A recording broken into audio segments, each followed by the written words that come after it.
سعودی عرب کے دارالحکومت ریاض میں پاکستانی ڈاکٹر، سیاسی عہدیداران، سماجی رہنماؤں اور دیگر افراد سے آن لائن خطاب کرتے ہوئے سفیر پاکستان راجہ اعجاز نے کہا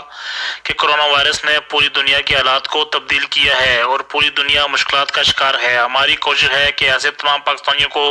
قومی ایئر لائن کے ذریعے پاکستان بھیجا جائے جن کی ملازمت ختم ہو چکی ہے یا انہیں کوئی ایمرجنسی درپیش۔ اس کے علاوہ سعودی عرب میں مقیم 2500 کے قریب پاکستانی کورونا وائرس کا شکار ہوئے ہیں، جن میں سے 100 کے قریب افراد جاں بحق ہوئے ہیں، جبکہ